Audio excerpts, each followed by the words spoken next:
The problems that we face in life are not fixed or permanent, even though they may feel very real in the moment. The reason they feel so heavy and unchangeable is because we keep giving them our full attention. We think about them, we talk about them, we emotionally react to them, and all of this energy makes the problem feel more and more solid. But Neville explains that the real power is not in the problem itself. The power is in where we place our attention and what we allow ourselves to feel. So instead of staring at the problem and reinforcing it, we are meant to turn inward and imagine the state where the problem no longer exists. And in this video I'm going to talk exactly about this, how to dissolve any problem and the right mindset and technique on how to do it. So to dissolve a problem that now seems so real to you, all that you do is remove your attention from it, in spite of its seeming reality. Turn from it in consciousness and become indifferent and begin to feel yourself to be that which would be the solution of the problem. For instance, if you were imprisoned, no man would have to tell you that you should desire freedom. Freedom, or rather the desire of freedom, would be automatic, so why look behind the four walls of your prison bars? So when it says dissolve a problem, it's not about magically erasing reality in an instant. What it means is the way your mind holds on to a problem, feeds it, and makes it grow into something solid. That process stops when you remove your attention. So the only reason a problem feels so big, heavy, and real is because you keep looking at it, you keep thinking about it, and emotionally reacting to it. So we as human beings give life to whatever we focus on. The more mental energy that you give to a problem, the stronger it feels inside you. This is how the brain works. Attention reinforces thoughts. So whatever you focus on repeatedly will form a stronger neural pathway, making the problem feel more true. And when you stare at that problem, you keep repeating the same feelings of fear, sadness, or worry, and your body keeps reliving the problem every time that you think about it. But there are many ways how the mind creates a real problem. One of them is when something worries you, your brain gives it constant focus, and your nervous system reacts to it as if it's urgent and life-threatening, and you feel it in your body, you feel tightness and stress. And the more attention that you give, the more it will strengthen in your subconscious mind that this problem is real. And that's why it feels so real, not just because it exists in the outside world, but because your inner world keeps rehearsing it again and again. And the problem looks and feels real right now. Maybe you see it in your circumstances, maybe you feel it in your emotions. But do not get fooled. Even if your senses confirm the problem, you can still turn away mentally. This means that in your imagination you refuse to replay the problem. You choose to imagine something else. And this is about shifting cognitive focus. So instead of focusing on what it is, you focus on what could be. And this feels like saying, I know what I see, but I will not let it dominate my inner world. So when you look at your life right now, your problem feels very real. You can see it, you can hear it, you can touch it, you can think about it. Your senses will confirm it. If you have no money, your bank account shows a low number. If you are sick, your body gives your symptoms. If you are lonely, you feel the emptiness. These are the facts of your current situation. That's why Neville says seeming reality. It seems real because your senses are screaming, look, this is the truth, but this is not the ultimate reality. It is only a temporary surface level appearance. This is how the brain works. We trust what we see, we trust what we feel in our body, and we call it reality. But what we call reality is just one version. It's a version that we have trained ourselves to notice and repeat.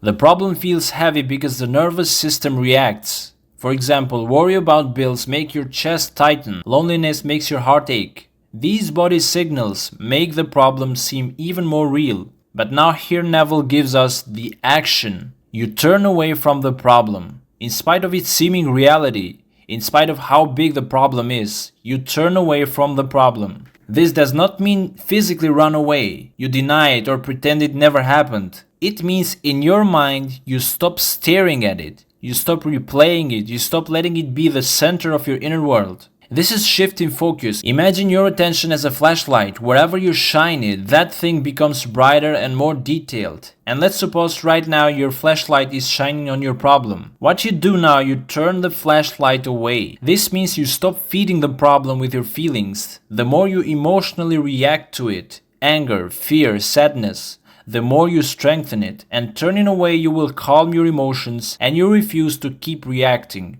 And now you need to become totally indifferent to the problem. You stop reacting emotionally to the problem. You do not fight it. You do not hate it. You do not obsess over it. Just treat it as if it's not important. Why you have to do this is because the more emotional charge that you give a problem, the more your nervous system is hooked into it. Then instead of being the person who has a problem, you begin to feel like the person who already has the solution. This is about identity shift. Your sense of self drives your behavior and your emotions, so when you change how you see yourself, the old problem identity loses power. Neville also gives us an example here. He says, for instance, if you were imprisoned, no man would have to tell you that you should desire freedom. Freedom, or rather the desire of freedom, would be automatic. So if you were locked in prison, you wouldn't need to be told what to want. You would automatically desire freedom. And this shows that the problems always contain their own clear opposite. The moment you know your problem, you already know your solution, and you do not have to struggle to figure out what you want. Your longing for relief tells you the answer. And take your attention from being imprisoned and begin to feel yourself to be free. Feel it to the point where it is natural, and the very second you do so, those prison bars will dissolve. And apply this same principle to any problem. So what you do not keep staring at the walls of your prison. You do not keep reminding yourself, I'm trapped. Instead, you move your mind away from the fact of imprisonment and you imagine what it feels like to be free. This is like shifting perception. If you focus on the walls, your brain confirms like trapped. If you focus on the freedom, your brain starts confirming liberated, and you begin to feel different inside. You begin to feel lighter, more open, more hopeful, even before anything changes outside. And now you must repeat and deepen the feeling until it no longer feels like imagination, but like your new normal situation, without being dependent on the senses. This will feel fake at first, but the brain learns through repetition. What you keep feeling over and over eventually feels natural. And feeling yourself free, healthy, or loved must become natural, automatic, and unquestioned.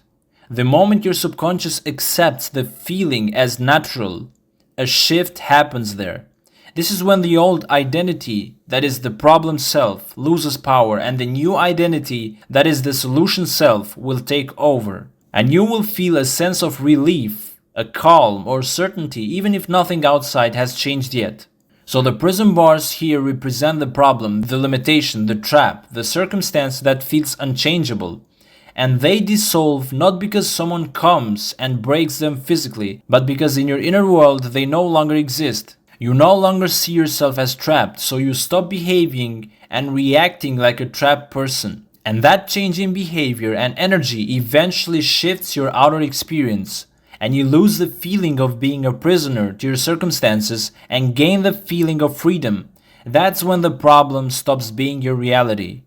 But listen to this, the overall teaching of this quote is very simple but very powerful. Your attention and your feelings are what keeps your problems alive. If you can stop pouring energy into the problem and instead live inwardly in the state of the solution, the problem will dissolve. And this works with any issue that you face, because all problems are sustained in the same way by your focus and your emotional involvement. So even though your problem looks and feels real right now, do not let your mind get hypnotized by it. The problem is only a temporary appearance. Inside your consciousness, you have the power to turn away from the picture of the problem and direct your inner focus somewhere else, toward the state you actually want. So keep in your mind what Neville says, the reality of the problem is only seeming, it's not permanent, it can be changed. And the turning in consciousness is mental and emotional, not physical. You do not seek physical fixes. The only place where this shift happens is consciousness, the inner world of thoughts, beliefs, and feelings. And when you do this, the problem no longer dominates your inner world.